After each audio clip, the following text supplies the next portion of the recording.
Dewa Obat Terkuat, Bab 305, kerja keras selama puluhan tahun, hilang. Semua usahanya hilang. Ini adalah apa yang dia andalkan untuk mendapatkan pijakan di keluarga Luo, dan bahkan untuk mencapai statusnya. Tapi itu diambil dengan mudah oleh Lin Yi. Wow, Luo Feng membuka mulutnya dan mengeluarkan seteguk darah. Dia sangat marah hingga hampir pingsan. Dia melihat papan nama rumah sakit pertama, mulutnya terbuka, bibirnya bergetar, dan janggut di bibirnya berlumuran darah. Amarah. Terus, sekarang dia adalah orang yang tidak berguna dan tidak memiliki kekuatan untuk menahannya. Bahkan penjaga keamanan di pintu dapat dengan mudah menghentikannya, apalagi merepotkan Lin Yi. Dudu, Luo Feng menjadi gila ketika sebuah mobil keluar dari rumah sakit dan berhenti di depan Luo Feng. Jendela mobil diturunkan dan itu adalah Lin Yi. Luo Feng sangat marah dan menatap Lin Yi, ingin bergegas dan membunuhnya. Ada seseorang, sekalipun dia tidak menyelamatkanmu, kamu harus tetap menghormatinya. Ini masalah kualitas. Lin Yi meliriknya dan berkata, saya akan memberikannya kepada Anda secara gratis. Setelah mengatakan itu, dia menginjak pedal gas dan mobilnya melaju pergi. Luo Feng hendak bergegas, tapi dia melewatkannya dan jatuh ke tanah, mulutnya penuh debu, tersedak dan batuk. Batuk, batuk, batuk. Saat ini, ia berharap penyakit kronisnya tidak sembuh dan masih batuk-batuk. Bajingan, aku harus membunuhmu. Bunuh kamu. Luo Feng meraung, tapi dia bahkan tidak bisa melihat lampu mobil Lin Yi. Dia tidak punya pilihan selain kembali ke hotel dan menelepon Hei Lang. Setelah menerima panggilan tersebut, Hei Lang bergegas mendekat dan sedikit terkejut saat melihat Luo Feng duduk di sana, terlihat tenang dan tenang. Tuan ketiga, apakah penyakit membandelmu benar-benar sudah sembuh? Dia tidak bisa mempercayainya. Ekspresi Luo Feng tidak berubah, dia tidak ingin Hei Lang melihatnya, dan berkata dengan tenang, orang itu memang dokter ajaib, dan keterampilan medisnya sangat kuat. Dalam hatinya, dia sangat memarahi Lin Yi sehingga dia ingin membunuhnya. Selamat, Tuan ketiga. Selamat, Tuan ketiga. Hei Lang segera mengangkat tangannya dan memberi selamat, penyakit keras kepala Tuan ketiga telah disembuhkan, dan seni bela dirinya pasti akan ditingkatkan ke tingkat yang lebih tinggi. Selamat. Sudut mata Luo Feng bergerak-gerak, dan dia ingin menamparkan Hei Lang sampai mati. Bajingan ini, dia tidak ingin mengambil pot apapun. Tuan ketiga, kamu pasti bisa membunuh bajingan itu dengan mudah sekarang. Hei Lang berkata dengan semangat, selama kita membunuh orang itu, kita bisa mendapatkannya kembali baik itu ibu kota provinsi atau lingkaran bawah tanah Haicheng. Ekspresi Luo Feng sedikit berubah. Untuk membunuh tuan yang dibicarakan oleh serigala hitam. Dia tahu bahwa tuannya dapat dengan mudah menaklukkan serigala hitam, tetapi dia tidak mengambil hati sebelumnya. Jika dia benar-benar hanya menyembuhkan penyakit yang membandel, maka seni bela dirinya pasti akan lebih kuat dari sebelumnya, jadi dia secara alami tidak akan punya apa-apa takut. Tapi sekarang, apalagi seni bela diri, dia merasa agak berat untuk mengangkat tangannya. Tuan ketiga, melihat Luo Feng dalam keadaan linglung, Hei Lang berteriak, saya akan menunggu pengaturan Anda. Jika Luo Feng dapat mengambil tindakan dan membunuh Lin Yi, dia akan sangat menyukainya. Selama Lin Yi meninggal, mereka dapat mengendalikan ibu kota provinsi dan Haicheng. Ini adalah layanan yang berjasa. Luo Feng tidak berbicara, dia tidak tahu harus berkata apa. Bagaimana dia bisa menjadi lawan dari tuan itu sekarang? Tuan ketiga, serigala hitam berteriak lagi. Luo Feng kemudian mengangkat kepalanya dan meliriknya, bagaimana menurutmu? Dia tidak yakin dan hanya bisa mendengarkan rencana serigala hitam. Hei Lang tertegun. Dia tidak menyangka Luo Feng akan menanyakan apa yang dia pikirkan. Bukankah dia sudah mengatakan sebelumnya bahwa dia tidak perlu mengkhawatirkannya lagi? Meskipun orang itu kuat, tidak sulit membunuhnya jika kita bergabung. Hei Lang berpikir sejenak dan berkata, saya pikir jika kita bisa membunuhnya di Tianhai, di wilayahnya, itu akan menjadi prestise yang baik bagi keluarga Luo kita. Dia tahu kekuatan Luo Feng. Dia mungkin setara dengan Lin Yi, atau paling buruk sedikit, tetapi mereka masih memiliki beberapa orang. Selama mereka bergabung dan membantu Luo Feng, akan mudah membunuh Lin Yi. Terutama jika mereka membunuh Lin Yi di Tianhai, di wilayahnya, itu akan sangat mengejutkan seluruh kota pesisir. Semakin Hei Lang memikirkannya, semakin mungkin hal itu terjadi. Ini hanyalah rencana yang paling sempurna. Terlebih lagi, sekarang Luo Feng bahkan telah menyembuhkan penyakitnya yang membandel dan menjadi lebih kuat, dia mungkin bisa menghadapi Lin Yi tanpa mereka. Harus mengambil tindakan. Dari apa yang didengar Luo Feng, Hei Lang dan yang lainnya juga ingin mengambil tindakan. Awalnya, hanya Hei Lang dan bisa dimengerti kalau dia bukanlah lawannya. Itu hanya Tianhai kecil, bagaimana bisa ada master yang begitu kuat? Serigala hitam sendiri adalah ahli terbaik di keluarga Luo-nya. Bisa, Luo Feng berkata langsung. Dia tidak ingin Hei Lang melihat bahwa dia tidak memiliki keterampilan lagi. Jika tidak, Hei Lang pasti akan mengambil kesempatan ini untuk menggantikannya. Ya, Hei Lang mengangguk, aku akan segera mengaturnya. Dia tidak ingin melewatkan kesempatan ini. Selama dia membunuh Lin Yi, dia akan mendapatkan kembali semua martabatnya yang telah hilang. Hei Lang segera pergi mencari beberapa master lain dan mengatur rencana dengan mereka, bersiap pergi ke Tianhai malam ini untuk membunuh Lin Yi. Hal semacam ini sebaiknya dilakukan secepatnya, untuk menghindari malam panjang dan banyak mimpi. Setelah bersiap-siap, Hei Lang, Luo Feng dan yang lainnya memanfaatkan kegelapan dan pergi ke Tianhai. Pada malam hari di Tianhai, agak mirip dengan ibu kota provinsi, tetapi lebih tenang dan nyaman daripada ibu kota provinsi, dan kecepatannya jauh lebih lambat. Di jalanan, Anda dapat melihat sekelompok anak muda mengobrol dan tertawa sambil berjalan ke dalam dinasti yang tidak jauh. Hei Lang memarkir mobilnya di pinggir jalan dan melihat ke arah gerbang dinasti. Aku menyuruh orang mengawasi pria itu saat dia memasuki tempat ini, kata serigala hitam. Luo Feng menyipitkan matanya dan tidak berkata apa-apa. Tuan ketiga, mari kita tunggu di sini.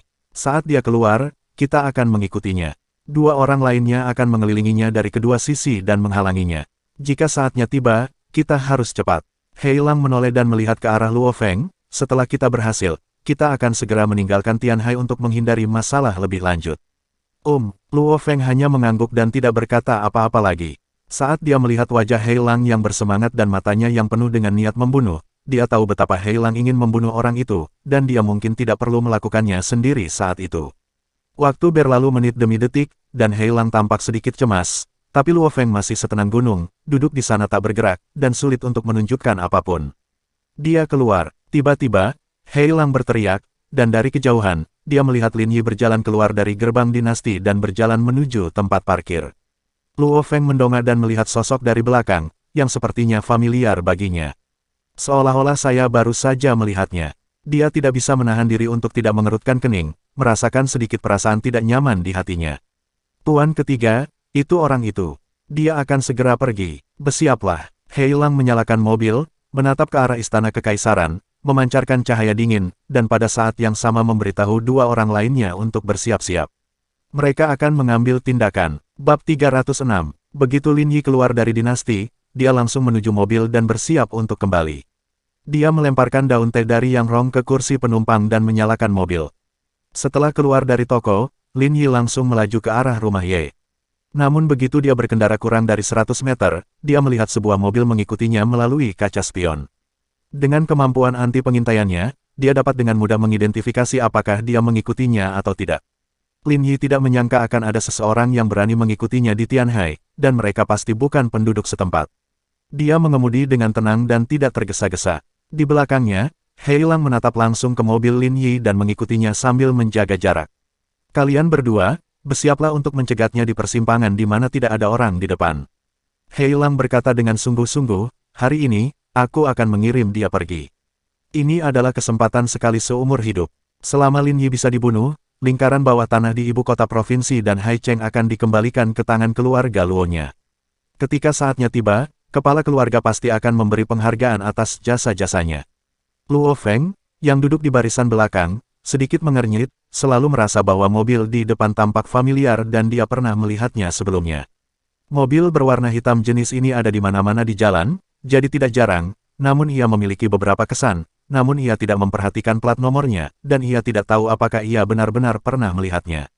Tuan ketiga, masih ada dua persimpangan. Kita akan mengambil tindakan. Kita harus membunuh mereka dengan satu serangan. Hei Lang melirik ke kaca spion dan berkata, segera setelah kamu berhasil, masuk ke mobil dan tinggalkan Tianhai. Luo Feng tidak berbicara, dia hanya melihat mobil Lin Yi di depan dan mengingat di mana dia melihatnya. Kedua mobil itu melaju satu di belakang yang lain. Lin Yi tidak terburu-buru dan kecepatannya tidak terlalu cepat. Dari kejauhan terlihat lampu lalu lintas di perempatan depan sudah berubah menjadi merah. Dia menginjak rem, perlahan meluncur ke zebra cross, dan menghentikan mobilnya. Dua mobil berbelok ke kiri dari kanan melaju tepat di depan mobilnya dan menghalangi mobilnya. Lakukan. Di belakangnya, Hei Lang juga sudah lama mengikuti mobil Lin Yi. Melihat mobilnya diblokir, dia tidak ragu sama sekali. Dia menarik topengnya dan bergegas keluar dari mobil-mobil bersamaan dengan master di dua mobil lainnya. Ledakan, palu di tangannya dengan cepat mengenai jendela mobil Lin Yi, langsung memecahkan kacanya. Bunuh dia! Hei Lang berteriak keras, dan mereka bertiga bergerak sangat cepat. Salah satu dari mereka memecahkan jendela, yang lain membuka pintu mobil, dan belati di tangan lainnya menusuk langsung ke dada Lin Yi. Mereka bekerja sama secara diam-diam, cepat, akurat, dan kejam. Jika itu adalah orang biasa, atau bahkan ahli biasa, dia akan mati sebelum dia dapat bereaksi pada saat ini. Luo Feng, yang duduk di mobil di belakang, merasa sedikit terkejut. Hei Lang dan yang lainnya punya rencana yang matang. Sepertinya dia tidak perlu mengambil tindakan sama sekali. Ledakan. Namun, sebelum Luo Feng bisa bernapas lega, master yang mengambil tindakan langsung terbang keluar, dan belati itu dimasukkan ke dadanya. Ekspresi Hei Lang berubah. Dia tidak menyangka Lin Yi akan bereaksi begitu cepat. Dia tampak galak dan meraung, hari ini adalah hari kematianmu. Dia memanfaatkan situasi ini dan meninjunya. Lin Yi, yang masih duduk di kursi pengemudi, mengulurkan tangan dan langsung meraih tinjunya, seperti tang baja, membuat tinju Hei Lang sulit untuk bergerak maju. Itu kamu. Lin Yi meraih tangan Hei Lang, berdiri perlahan, dan keluar dari mobil. Sepertinya di depannya, master level Hei Lang seperti anak kecil. Telapak tangannya perlahan menegang, dan serigala hitam itu tidak bisa menahan diri untuk tidak melolong, dan tulang jarinya sepertinya patah dalam sekejap. Dia tidak bisa menahan diri untuk tidak mengertakkan gigi. Hei Lang, kamu benar-benar tidak tahu bagaimana hidup atau mati. Lin Yi mendengar suara itu dan melepaskan topeng Hei Lang, membuat Hei Lang ketakutan hingga panik. Bunuh! Bunuh dia! Dia segera berteriak kepada pria yang memecahkan jendela. Begitu pria itu mengangkat tangannya, Lin Yifei menendangnya dan terdengar suara keras dan dia menendang pria itu hingga jatuh ke tanah tanpa ada gerakan apapun. Kaki Lin Yi terlalu cepat. Terlebih lagi, kekuatannya terlalu menakutkan. Serigala hitam dapat melihat pinggang temannya sepertinya patah karena tendangan langsung. Di kegelapan malam, wajah pucatnya menjadi semakin terlihat. Tuan ketiga, cepat bertindak. Tuan ketiga, serigala hitam berteriak. Dia tidak pernah membayangkan bahwa rencana mereka yang telah dipersiapkan dengan cermat tidak akan berhasil sama sekali di depan Lin Yi. Tuan ketiga, ambil tindakan cepat. Tuan ketiga, dia berteriak, tapi beraninya Luo Feng, yang sedang duduk di dalam mobil, bergerak. Melalui jendela mobil, dia melihat wajah itu dengan jelas. Bukankah dokter ajaib itu yang memotong meridiannya sendiri? Dia adalah Tuan Tianhai yang menakutkan. Wajah Luo Feng tampak sedikit jelek, dan dia mengepalkan tinjunya erat-erat, tetapi dia tidak bisa merasakan jari-jarinya masih kuat. Memikirkan metode Lin Yi yang dengan mudah memutuskan meridiannya sendiri, dan identitasnya sebagai Master Tianhai sekarang tumpang tindih, kepalanya berdengung. Tapi dia tidak berani keluar. Tuan ketiga, serigala hitam berteriak, namun pintu mobil tidak pernah terbuka dan tidak ada respon. Hei Lang bingung. Dia tidak tahu apa yang terjadi pada Luo Feng dan mengapa dia tidak mengambil tindakan. Bukankah mereka setuju bahwa mereka berempat akan bergabung untuk membunuh Lin Yi? Sekarang dua orang telah meninggal, dan dia ada di tangan Lin Yi dan bisa mati kapan saja. Apalagi yang dilakukan Luo Feng. Tuan ketiga, cepat bertindak. Serigala hitam itu putus asa dan berteriak dengan sedih, matanya merah. Apa yang kamu lakukan? Kenapa kamu tidak mengambil tindakan? Pintu mobil tidak pernah bergerak. Lin Yi menoleh dan menoleh. Apa? Ada satu lagi di dalam mobil. Dia memegang leher Hei Lang dengan satu tangan dan menyeretnya ke mobil Luo Feng. Luo Feng di dalam mobil sangat ketakutan hingga tubuhnya gemetar. Lin Yi berjalan mendekat, membuka pintu mobil, dan melihat ke dalam. Kebetulan sekali, Luo Feng tidak berani berbicara. Hei Lang tercengang. Lin Yi kenal Luo Feng. Keluar, Lin Yi berkata lagi, seperti perintah. Luo Feng, yang sedang duduk di dalam, ragu-ragu sejenak, lalu keluar dari mobil dan berjalan keluar, berdiri di depan Lin Yi, tetapi ekspresinya sedikit rumit. Kamu adalah penguasa Tianhai. Suara Luo Feng keras, tetapi jelas dia tidak percaya diri. Dia tahu bahwa Lin Yi masih menjadi dokter ajaib Tianhai. Seorang dokter ajaib dan ahli seni bela diri sebenarnya adalah orang yang sama. Bagaimana orang seperti itu bisa ada di kota sekecil itu? Luo Feng agak sulit dimengerti. Benarkah, di matamu, aku seorang master? Lin Yi berkata dengan tenang, karena aku seorang master, beraninya kamu, yang lemah, datang untuk membunuhku. Tidak punya kekuatan untuk menahan ayam. Kali ini giliran Hei Lang yang tercengang. Sebelum dia sempat bertanya, Lin Yi dengan ringan menendang lutut Luo Feng. Luo Feng segera berlutut di tanah dan menjatuhkan diri. Serigala hitam tercengang. Seperti yang diharapkan, Luo Feng tidak memiliki kekuatan untuk melawan dan berlutut di depan Lin Yi. Dia menatap, membuka mulutnya, dan tidak bereaksi untuk waktu yang lama. Bagaimana Luo Feng bisa memiliki kekuatan sekecil ini? Mustahil, benar-benar mustahil. Heilang merasa semua yang terjadi di depannya hanyalah ilusi. Dia telah melihat keterampilan Luo Feng, yang bahkan lebih kuat dari miliknya. Bagaimana dia bisa berlutut dengan mudah? Bersambung.